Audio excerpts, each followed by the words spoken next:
Good morning, 970 bass fishermen and women, and Happy New Year 2017. Here's to a great year. Hopefully we'll catch some hogs out there this year, guys. So, got the coffee. It's a beautiful morning out here in Colorado. I kind of just wanted to get on camera, tell you guys, sorry for the lack of videos. I've been kind of struggling with the ice is too thin to go fish on, and the water, well, there's ice, so it's too thin to fish on, and there's ice, so you can't really fish from the bank all that well. So you gotta, I'm in a standstill, kind of waiting for stronger ice. I don't know, maybe go trout fishing, do something different. I don't know, but I wanted to talk to you guys about some jigs today. When I like to throw jigs, actually, this time of year when the ice actually starts to melt off of the lakes and these fish are moving into their pre-spawn locations, getting ready to go in and spawn, I like to throw these jigs and moving baits as much as possible, try to get in on schools of them. But I want to talk to you about some of my favorite types of jigs to use. You guys can pick whatever you like, whatever you're comfortable with. There's so many jigs out there that, I mean, basically all do the same thing, but some just work a little better than others. I'll talk to you guys about some trailers too that I like to run with them. So, without further ado, let's start talking about some jigs. First off, I like to throw this black and blue. It's a beautiful black and blue. I think it's half. I don't really like to go that heavy anymore, but there's a half, and I'll show you guys some of these trailers as I go along with this. One of the trailers I love using with these black and blue is the Yum Chunk. It's just a beautiful crawfish imitation. Looks like a bluegill, whatever. If the water's dirty, it imitates a lot. And it stands with its claws in the defensive position like that, and it works really good. I like to pitch. This is just a standard casting jig. This jig, it's got no special thing about its head or anything, no sleekness. I mean, you can just pitch it wherever you want. And it doesn't really get, I mean, it gets through the weeds because it's got that real thick, bushy weed guard on it. But it's just not ideal for certain types of fishing, as the swim jig with the sleek head like this would be more suitable for going through the grass, getting through the grass, kind of moving through tight spaces. It's light, it's a lot lighter. But this one I just like to really basically punch in with. I find trees, I find weeds and grass, sometimes mats, anything, and I'll punch this through some grass, run this across a tree line or a drop-off bank. It hits the ground pretty fast, but I can still hop it, and it stands, and hop it, and hop it, and hop it, and that triggers a reaction strike. But if I know there's fish everywhere and they're moving around and they're getting ready, I'll throw something like this, or a jerk bait, a swim jig. Maybe not this color, unless I'm somewhere where there's shad or something, but I'll throw this swim jig and I'll yo-yo it. I'll swim it, and then I'll just hop it up, let it fall, hop it up, then swim it, then hop it up, and let it fall. This one I run on more targeted, like, grass lines. Like, say you have hydrilla just growing up, I can cast this along that grass line and swim it through for any of the bass that are trying to come out and ambush anything that's trying to stay in there, feed up, get ready to move into those spawning areas. And they work, I mean, they work pretty good if you toss them on the beds too. I mean, I've caught a lot of fish doing that, just like that. And that one, the trailer I like to use is this Kitech. I think it's a 4.5, 4-inch swing impact Kitech paddle tail. One of my favorite baits to use, drop shot, jig, trailer, anything. I use it on spinner baits sometimes too, just to give it that little thump, thump, thump, extra thump. Another one I like to throw if the water is dirty and I like a moving bait that makes a lot of noise and vibration, is just a bladed jig, also known as a chatterbait. Chatterbait bladed jig. I like to color the heads black just because there's no bluegill or baitfish with a bright shiny silver head. That's a tip for you guys. These, you can see I have two different presentations. You can run them fast and hop them and make them if you run them fast, they just vibrate and it causes that reaction strike for that fish. You bounce it off of things. They work really good with this little paddle tail presentation, or you can just hop it. You hop it with a little I think this is a finesse craw on the end of here, but I like to use the finesse craws, and I also really enjoy these Havoc rocket craws. If you just bite the ass off right here, and then you take it, we'll do it on this one here. I just like to make them a little shorter, and then you just feed it through there, and then kick it out, and shove it up. That one doesn't look that good, but hey, I'm not trying to catch a fish right now. But that's kind of what I like to do. I like to have it just barely below the skirt. Sometimes I'll trim my skirts up, but that way, if I'm hopping it, these claws will come up, and I'll look like a crawdad that's in defensive position, ready to move back. And that's what I like to see in the action of these jigs. Also with the swimming one that was on there, it looks like a bluegill as it passes by. It looks like any kind of bait fish. You can hit it, jump it, let it fall, hit it, and I mean, it looks like injured fish, injured bait fish. These bass love that. They love to come in and just strike on that. Let's see what else we have here. Another one that I like a lot, it's actually tied on here. Whoop. Okay, this right here, guys, is the zero gravity jig. This jig falls 1 foot every 3 seconds, and I leave the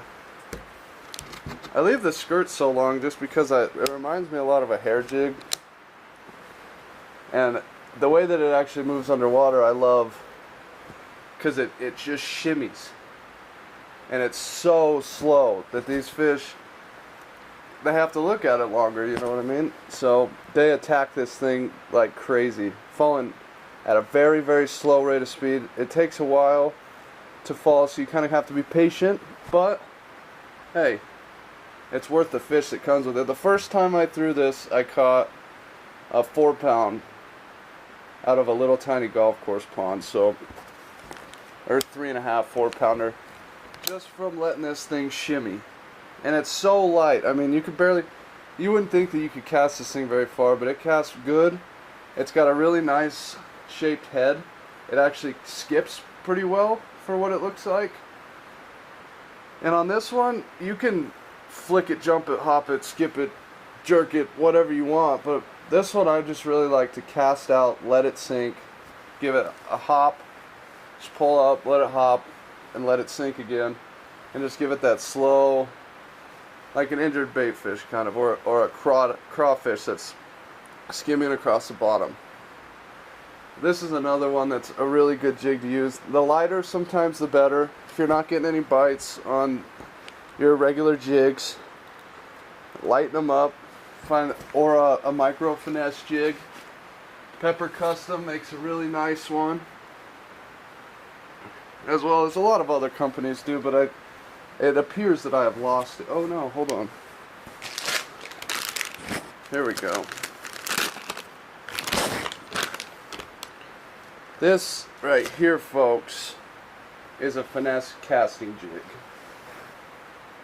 You like it's got a flat head, so it skips really well. It moves its way through the water really well, and once it falls, it just lands like this if there's no trailer, but the water helps it, you know, float. But it just stays like this and hops. And this little hair thing, you just take your skirt and you cut it off right there. It makes it look a little more aggressive and bushy. These work really, really well when these fish aren't really eating these big baits. They're not, they don't want something, say, this huge and furry. They'll just bump it out of the way and work past it. Something comes in a little less threatening like this, then they'll eat it.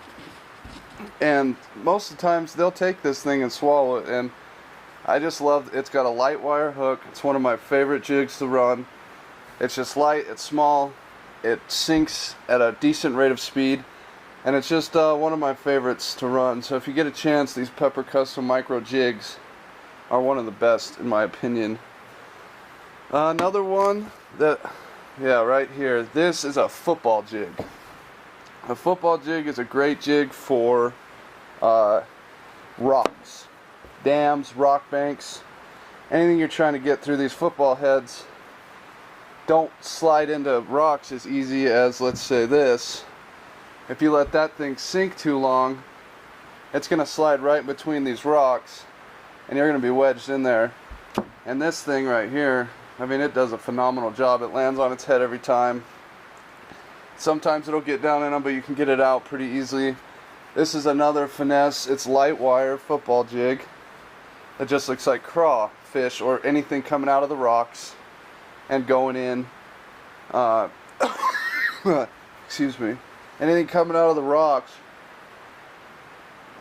these fish are going to ambush. And the beauty of this thing is it'll go down in just enough. If there's any fish inside the rocks, his smallmouth, he'll come out and ambush this bait if you run it across dams, rocks. And sometimes I just use these little, it's just a Senko, basically cut in half. It's a sticko, but that's all you really need right there. And it works great. I know it looks retarded, but it actually works really great.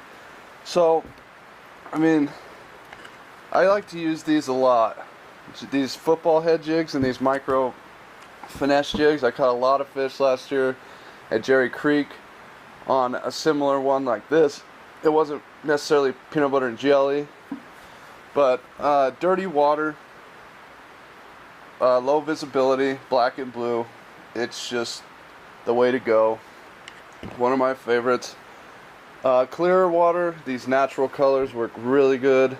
These browns, these purple, green, all these natural colors work great because they imitate these bait fish that these fish are used to seeing, and they don't have to, you know, take a second take at it.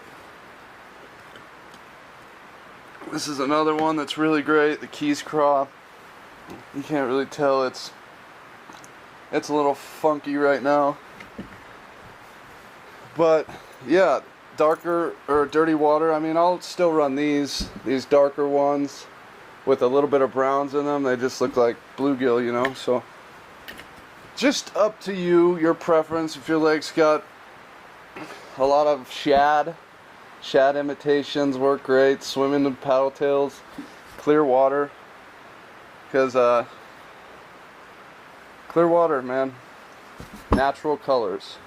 If you got shad, match the hatch, throw these natural colors. From my experience, they don't really see it in dirty water at all, these whites.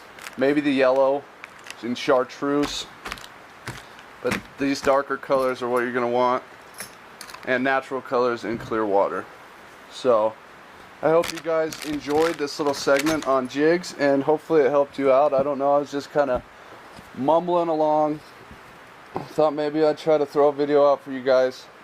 But if you did like this video, I'm going to try to start like a little series of how to and what to throw and when to throw it, especially out here in Colorado where these bass aren't native and they're a little tricky to find sometimes. So I'm going to try to start this little playlist, this little series of what to throw, when to throw it, how to try to do some how to Ned rigs, how to Texas rig, how to Carolina rig, all this. So If you guys like that idea, smash that subscribe button, give me a like, leave a comment, let me know what you want me to talk about. I'm not a professional by any means, but I'm trying to let you guys know a little bit of what works for me. So, if you guys enjoyed the video, like I said, smash that subscribe button, like button, and I'll see you guys on the next episode of 970 Bass Fishing. Peace. Also, stay tuned for the end of this episode. I will show you a catch from last year that wasn't put on my channel because there just wasn't a lot of solid meat to the video. But I'll show you this catch from Danny. Fat, chunky fish on a hair jig on the rocks. See you guys.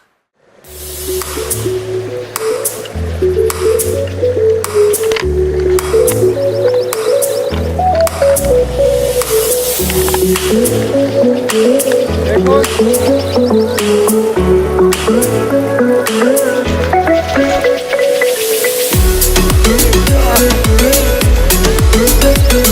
Hold on, man.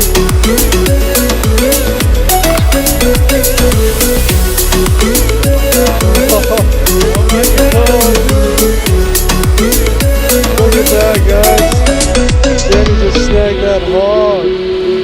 Oh man, there you go. Oh my gosh.